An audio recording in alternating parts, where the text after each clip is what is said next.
ರಾಜ್ಯದಲ್ಲಿ ಮುಂಗಾರು ಪೂರ್ವ ಮಳೆಯ ಅಬ್ಬರ ಜೋರಾಗಿರೋದ್ರಿಂದ ಬೆಂಗಳೂರು ಸೇರಿದಂತೆ ಹಲವು ಜಿಲ್ಲೆಗಳಲ್ಲಿ ಮಳೆಯ ಮುನ್ಸೂಚನೆ ಜೋರಾಗಿ ಬರ್ತಾ ಇರೋದು ಜೊತೆಗೆ ಬೆಂಗಳೂರು ನಗರ 17 ಜಿಲ್ಲೆಗಳಲ್ಲಿ ಯೆಲ್ಲೋ ಅಲರ್ಟ್ ಅನ್ನು ಘೋಷಣೆ ಮಾಡಲಾಗಿದೆ.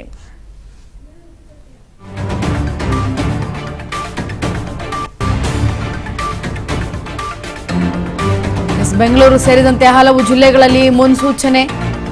ಬೆಂಗಳೂರು ನಗರ 17 ಜಿಲ್ಲೆಗಳಲ್ಲಿ ಯೆಲ್ಲೋ ಅಲರ್ಟ್ ಅನ್ನು ಘೋಷಣೆ ಮಾಡಲಾಗಿದೆ. ಯಾದಗಿರಿ, ರಾಯಚೂರು, ಬಾಗಲಕೋಟೆ, ಬಳ್ಳಾರಿ, ವಿಜಯನಗರ, ದಾವಣಗೆರೆ, ಚಿತ್ರದುರ್ಗ, ತುಮಕೂರು, ಚಿಕ್ಕಬಳ್ಳಾಪುರ ಸೇರಿದಂತೆ ಬೆಂಗಳೂರು ಗ್ರಾಮಾಂತರ, ಕೋಲಾರ, ರಾಮನಗರ, ಚಾಮರಾಜನಗರ, ದಕ್ಷಿಣ ಕನ್ನಡ, ಉಡುಪಿ ಮತ್ತು ಉತ್ತರ ಕನ್ನಡ ಜಿಲ್ಲೆಗಳಲ್ಲಿ ಗುಡುಗು ಮಿಂಚು ಗಾಳಿ ಸಹಿತ ಮಳೆ ಆಗುತ್ತೆ ಅಂತೇಳಿ ಹವಾಮಾನ ಇಲಾಖೆ ಮುನ್ಸೂಚನೆ ಕೊಟ್ಟಿದೆ. ಮೇ 25ರವರೆಗೆ ರಾಜ್ಯದ ದಕ್ಷಿಣ ಒಳನಾಡಿನಲ್ಲಿ ಭಾರೀ ಮಳೆ ಆಗುವಂತಹ ಸಾಧ್ಯತೆ ಹೆಚ್ಚಿದೆ. ರಾಜ್ಯದಲ್ಲಿ ಮುಂಗಾರು ಪೂರ್ವ ಮಳೆಯ ಅಬ್ಬರದಿಂದ ಈಗ ಅಲ್ಲೋಲ ಕಲ್ಲೋಲವೇ ಸೃಷ್ಟಿಯಾಗ್ತಾ ಇದೆ.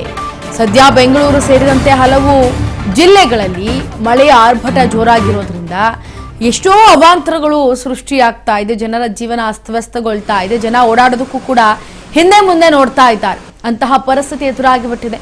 ಬೆಂಗಳೂರು ಸೇರಿದಂತೆ ಹಲವು ಜಿಲ್ಲೆಗಳಲ್ಲಿ ಈಗ ಮಳೆಯ ಮುನ್ಸೂಚನೆ ಹವಾಮಾನ ಇಲಾಖೆ ಕೊಟ್ಟಿದೆ.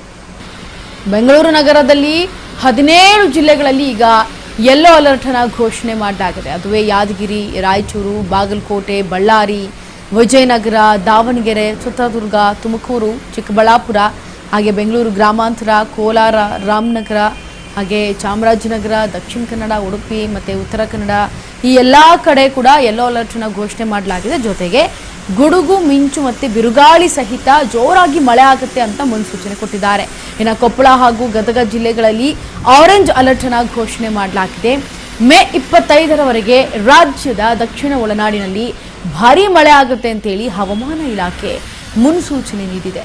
ಹಾಗಾಗಿ ಎಲ್ಲರೂ ಕೂಡ ಗಾಡಿಯಲ್ಲಿ ಓಡಾಡುವಾಗ ಅಥವಾ ಮರ ಗಿಡಗಳು ಇರುವಂತಹ ಸಂದರ್ಭದಲ್ಲಿ, ವಿದ್ಯುತ್ ಕಂಬಗಳು ಇರುವಂತಹ ಜಾಗಗಳಲ್ಲಿ ನೋಡಿಕೊಂಡು ಓಡಾಡುವಂತಹ ಪರಿಸ್ಥಿತಿ ಎದುರಾಗಬೇಕು. ಯಾಕೆಂತಂದರೆ ಯಾವಾಗ ಎಲ್ಲಿ ಏನು ಆಗುತ್ತೆ ಅಂತ ಗೊತ್ತಿರಲ್ಲ. ಬಿಕಾಸ್ ಮಳೆಯಿಂದಾಗಿ ಈಗ ಆಲ್ರೆಡಿ ಸಾಕಷ್ಟು ಅವಾಂತರಗಳೇ ನಡೆದು ಹೋಗಿದೆ. ನಮ್ಮ ಬೆಂಗಳೂರಿನಲ್ಲೇ ಬಹಳಷ್ಟು ಅವಾಂತರಗಳೇ ನಡೆದು ಹೋಗಿದೆ.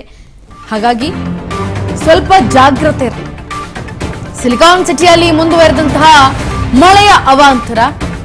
ಮತ್ತಿಕೆರೆಯ ಸಮೀಪ ಧರೆಗುರುಳಿ ಬೃಹತ್ ಆಕಾರದ ಮರ ದೊಡ್ಡ ಅವಾಂತರ ಸೃಷ್ಟಿಸಿದೆ.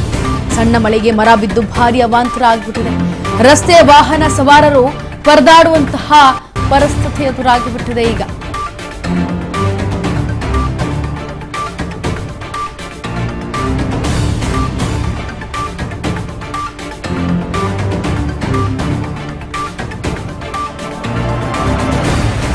ನೋಡಿ, ರಸ್ತೆಯಲ್ಲಿ ವಾಹನ ಸವಾರರು ಪರದಾಡುವಂತಹ ಪರಿಸ್ಥಿತಿ ಎದುರಾಗ್ಬಿಟ್ಟಿದೆ. ಸಿಲಿಕಾನ್ ಸಿಟಿಯಲ್ಲಿ ಮುಂದುವರಿತಾ ಇರುವಂತಹ ಮಳೆಯ ಅವಾಂತರದಿಂದ ಸದ್ಯ ಈಗ ಅಲ್ಲಿ ಓಡಾಡೋದಕ್ಕೂ ಕೂಡ ಆಗ್ತಾ ಇಲ್ಲ. ಅಂದರೆ ಮತ್ತಿಕೆರೆ ಸಮೀಪ ಒಂದು ಮರ ಧರೆಗುರುಳಿರೋದ್ರಿಂದ ಅಲ್ಲಿ ಓಡಾಡೋದಕ್ಕೂ ಕೂಡ ಆಗ್ತಾ ಇಲ್ಲ. ಜೊತೆಗೆ ವಾಹನ ಸವಾರರು ಪರದಾಡುವಂತಹ ಪರಿಸ್ಥಿತಿ ಆಗಿದೆ. ಸದ್ಯ ಅದು ಯಶವಂತಪುರಕ್ಕೆ ಕನೆಕ್ಟ್ ಆಗೋದ್ರಿಂದ, ಮತ್ತಿಕೆರೆಯಿಂದ ಒಳಗಡೆ ಬರುವಂತಹ ಒಳದಾರಿ ಆಗಿರೋದ್ರಿಂದ ಅಲ್ಲಿ ಸಾಮಾನ್ಯವಾಗಿ ಗಾಡಿಗಳು ಸ್ವಲ್ಪ ಬಹುತೇಕವಾಗಿ ಓಡಾಡುತ್ತೆ. ಆದರೆ ಈಗ ಈ ಒಂದು ಮರ ಬಿದ್ದಿರೋದ್ರಿಂದ ಅಲ್ಲಿ ಸ್ವಲ್ಪ ಓಡಾಡೋದಕ್ಕೆ ಜನರಿಗೆ ಒಂದು ರೀತಿ ತೊಂದರೆ ಉಂಟಾಗ್ತಾ ಇದೆ. ಜೊತೆಗೆ ಈ ಒಂದು ಸಣ್ಣ ಮಳೆಗೆ ಮರ ಬಿದ್ದು ಹೋಗ್ಬಿಟ್ಟಿದೆ. ಅಂದರೆ ಬಂದಿರೋದು ಚಿಕ್ಕದಾಗಿ ಮಳೆ, ಏನು ಅಷ್ಟು ಜೋರಾಗಿ ಮಳೆ ಬಂದಿಲ್ಲ. ಆದರೆ ಈಗ ಮರ ಬಿದ್ದೋಗಿದೆ ಅಂತಂದರೆ, ಇಷ್ಟು ಚಿಕ್ಕ ಮಳೆಗೆ ಇಷ್ಟು ದೊಡ್ಡ ಮರ ಬಿದ್ದೋಗಿದೆ ಅಂತಂದರೆ ಗಮನಿಸಿ, ಅದರ ಆ್ಯಕ್ಚುಲಿ ಆ ಮರದ ಏಜ್ ಆಗೋಗಿದೆ ಅಂತ ಅರ್ಥ. ಅದು ಬಿದ್ದಿದೆ, ಸದ್ಯ ಯಾವುದೇ ಪ್ರಾಣಹಾನಿ ಸಂಭವಿಸಿಲ್ಲ.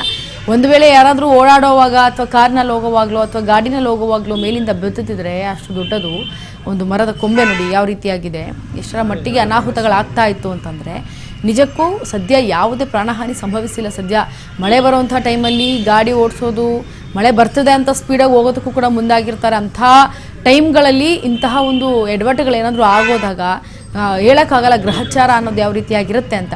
ಸದ್ಯ ಈಗ ಬೆಂಗಳೂರಿನ ಮತ್ತಿಕೆರೆಯಲ್ಲಿ ಬರ್ತಾ ಇರುವಂತಹ ಈ ಮಳೆಯ ಅವಾಂತರದಿಂದ ಜನ ಅಲ್ಲಿ ತತ್ತರಿಸಿ ಹೋಗಿದ್ದಾರೆ.